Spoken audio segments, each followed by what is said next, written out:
Live and alert on the north side of the dirt. It is your man D-Real coming at you with another Be Real with D-Real, where edutainment is what I do. And I will be edutaining today with some more recommended reading. Now, before we get off into the recommended reading, I need y'all to do what y'all always do for me. Comment, like, subscribe, and share the Be Real with D-Real page so that when you get alerts about new material, you can go to it and watch it and comment on it and like it. At the risk of sounding simplistic, that's the process. If you're digging what a brother shoveling, put some dirt in my bucket so that you can watch new material, like I said, like this right here. This is one that's been on my mind for a little bit, and I want to give some discernment, some understanding to it for some people. Contest of Champions from 1982. This was a 3-issue limited series, perfect for my 3-issue story arc. And excuse me, it has went on to become much, much more than a 3-issue story arc. It has become a 5-issue limited series in the 90s. It became yet another series in the 2000s to coincide with a video game of the same name. What is Contest of Champions about? It's literally in the name. Heroes you may have seen before, heroes you may not have seen before, and they are all vying for a contest of cosmic proportions. This would make an amazing movie, by the way, Marvel, if you're listening, since you like to just randomly throw heroes in without context. There you go. In the beginning, somewhere in the cosmos, we see a being who clearly is the Grandmaster conferring with another being about pawns for a contest where the stakes are life and death.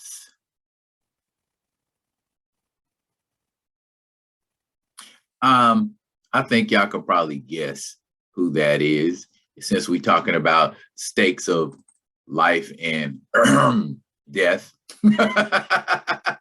Moving on. Story by Mark Grunwald, Bill Mantlo, and Stephen Grant. Pencils by the great John Romita Jr. So we see the 80s version of the Avengers working out like, they're supposed to work out. And they have those little weird off-brand little conversations and, things that you hear in a conversation with superheroes, but you very, very seldom see. This is those rare moments. I think the X-Men and the Avengers in the 80s always had these little workout sequences where they were working out to, keep themselves top notch. So Beast decides that he wants to have a contest with everybody and say if he can avoid them touching him for 1 minute,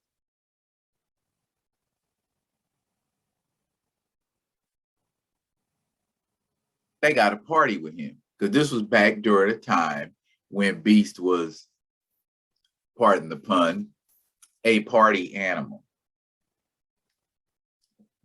And he's doing a pretty good job of avoiding him, seeing as his mutant ability gives him that superb agility. And there he is, like, okay, y'all can avoid me individually. You can avoid us individually, but let's see how you do avoiding us when we get at you all together. And Wonder Man even quotes, we fight the foes. no one hero can resist So all of a sudden, though, there is a glow around the Avengers. And they disappear with a bamf. A bamf? Did Nightcrawler kidnap the Avengers? And elsewhere, we see the Red Ghost getting busted in on by what was known at the time as the Soviet super soldiers. They later went on to become the Winter Guard. And there's Crimson Dynamo getting ready to blast the Red Ghost, but we know what Red Ghost's primary ability is. Yeah, intangibility. So yeah, that was a mad waste of time. And the hero Vanguard does his best impression of Thor. That too. I don't know why they keep going at him with physical attacks. He like, yeah, check this out, fool. I got this pistol I'm gonna put on you. And Darkstar, who has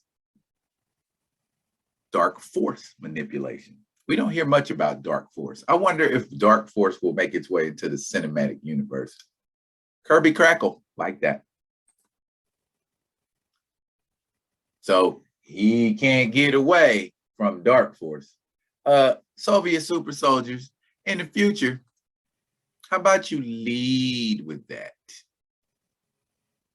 And again, we see a similar dynamic. They got him surrounded and they're about to jump him, but look at that. They disappear. And they think that is the work of the Red Ghost. Again, bamf. I'm convinced that it's Nightcrawler. I'm joking. He's like, what in the is going on?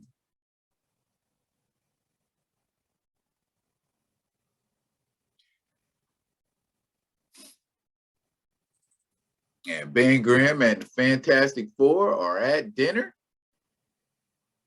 And what does Johnny say? Is there a chick under 40 here? Johnny, oh goodness, Johnny Storm. What are we gonna do with you, bro? But they're here at this gala, or this little dinner, and I don't know why they decided to wear their uniforms to this dinner. They could have just wore regular clothes, couldn't they? Reed got to give a speech. And Sue's like, y'all need to shut up. My man getting ready to talk. Y'all stop acting like kids. But before he does, whoop, there's that Bamf glow again. And just like the other heroes previously, yep.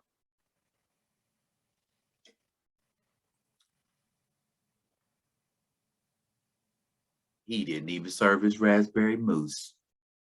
Peace, y'all.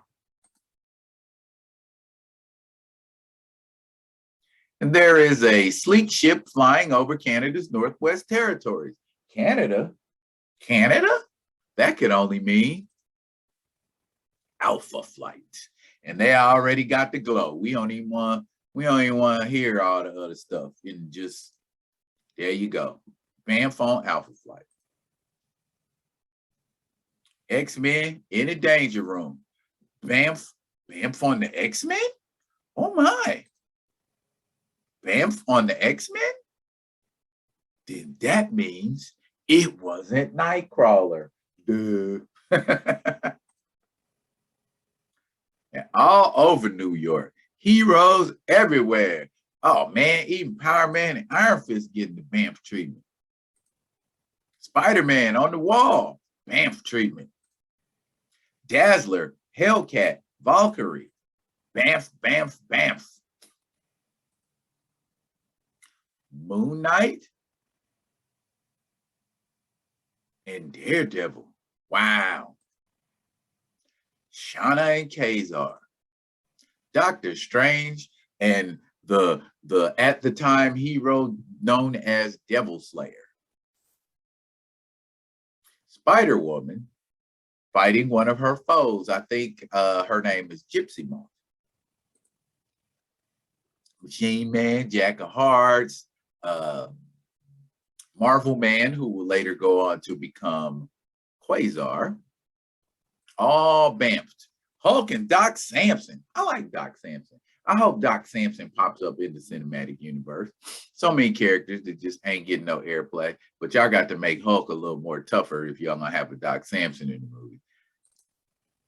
Eternals even. Who's that black Eternal? I don't know who that is. I'm gonna have to look her up. See, it don't even matter. Damon Hellstrom fighting demons. He's still getting bamfed. Thor, even the god of thunder, is not immune to this bamf effect. So that tells you right there, it is a being of immense cosmic power who is taking all of these heroes away from the earth, or away from their current battles, or away from their current situations. But the question becomes, where are they going? Quicksilver and Crystal, who would later go on to cheat on and become insane. You figure out which one went insane and which one did the cheating. And looky there, the superhero known as Le Peregrine. That means he's French. Le Peregrine, by the way, as all my Canadian folks can tell you, means falcon, right? At least that's what Marvel wants us to believe. And the Aboriginal talisman is torn from his trance state. Whatever that means, they needed to explain that in a little more detail, and I'm sure they did in the next two issues. Well, yeah, actually they did, but then they didn't. But we get a rudimentary understanding of what his abilities are. New hero, stay tuned. As well as Defensor. He looks like a conquistador. So we know that he is indeed Spanish since he's rocking a conquistador outfit. Or he could just be a dude who likes dressing up like a conquistador. We'll find out more about him too. As well as Shamrock. Shamrock is saving lives from a terrorist bomb, and we're going to have to assume that she's Irish and that she's going to have powers that focus around probability, perhaps. Aye, that would be a good power. Sorry about that accent. I hope you can forgive me. And of course, Sabra, the Israeli superheroine, who we have already seen in the pages of The Incredible Hulk. The Collective Man, who apparently has the powers of 5 gifted men, is what they say. And clearly he is a martial artist, and clearly he is a superhero for communist China. The Arabian Night. They couldn't think of a better name for this cat than the Arabian Night. Okay, he's in Saudi Arabia, so yeah, let's go with that. Budget version of Sinbad. Low budget version of that. Anyway, and Germany, there is a superhero who has electrical based powers and calls himself Blitzkrieg, which I know in German means lightning warfare. Okay. Not a lot of deep thinking going on at the House of Ideas in 1982. But then again, there weren't a lot of tremendous expectations with regard to comic book superheroes in 1982. So here we go. Boom! All together now. Look at all those superheroes together in one, what appears to be a coliseum. This is the one that jumps out at me right away. Boom. That is Jack Russell, aka Jacob Russoff, aka Werewolf by Night. He's a werewolf, not a clear, logical thinking human being, a werewolf. And Dark Star is looking like, I don't know if that look is from, oh shit, I'm standing next to a werewolf, or if it's, oh shit, what am I doing here? So I guess things like werewolves being in your presence is not something that really has superheroes tripping, because ain't nobody else tripping on the fact that there's a werewolf in the room, because they want to know where the heck they're at. Fair enough. And here we go. Icarus and Thor are getting together because they're homies who know each other.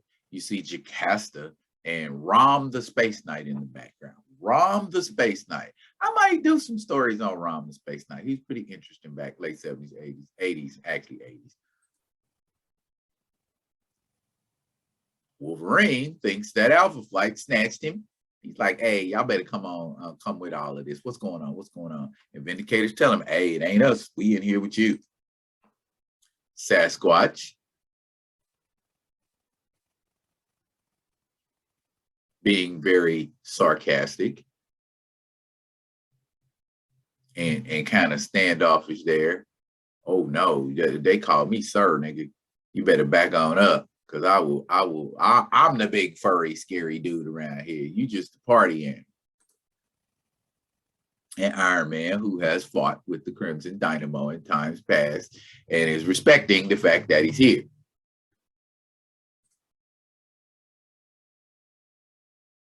Ireland and Great Britain. So they kind of look at each other like, hello, Britain. Hello, Ireland. And there's Iceman, when before he learned he was an Omega level mutant, talking to Darkstar, who he was kind of having a thing for you, baby, as you can tell. Machine Men. There you go. Vision and literal machine man, amongst mutants and other things. And there are a couple of mutants all standing together, talking to each other. Two Russians. And he's like, why you don't use your powers to serve the state? And Peter uses his power to serve the world. So he's like, look here, man. I'm best serving my folks with the X-Men. And of course, my man T'Challa. Why does he look white? I don't like that. See, under the mask, he look like a white guy. Who is that? Is that T'Challa or is that Casper Cole? Or Hunter? Spiders.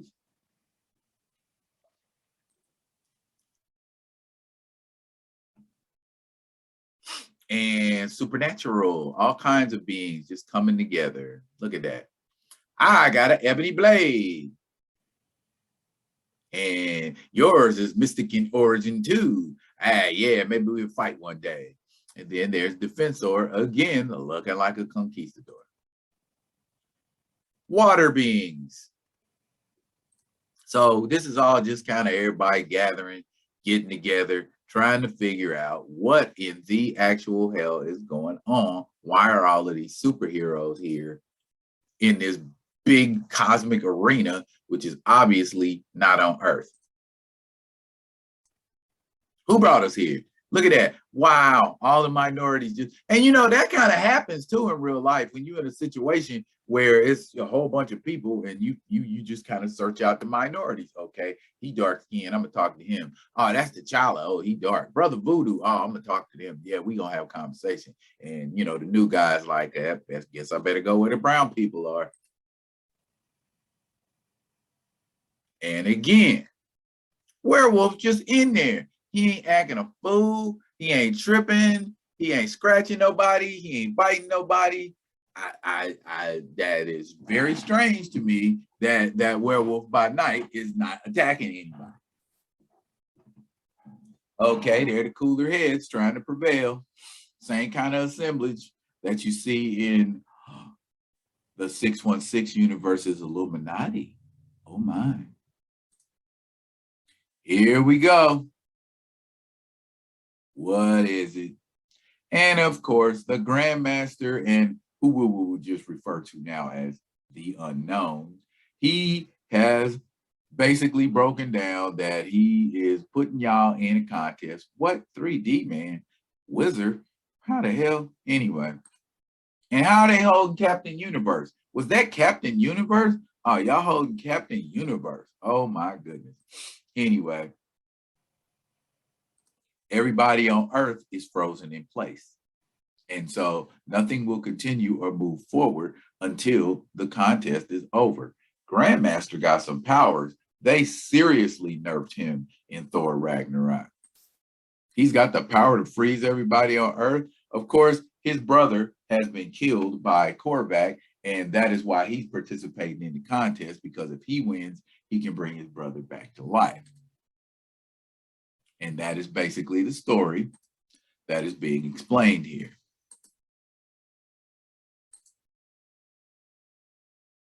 And the Unknown is in this contest too. So basically, what's going to go down is y'all going to be fighting to get these pieces of globe.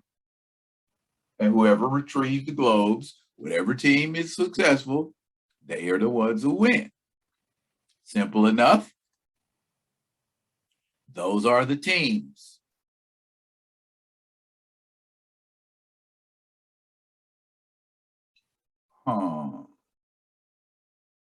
Grandmaster's team on the left, the Unknown's team on the right. And there's the globe. It has been dispatched to different parts of the world for those two teams to contest and vie for it.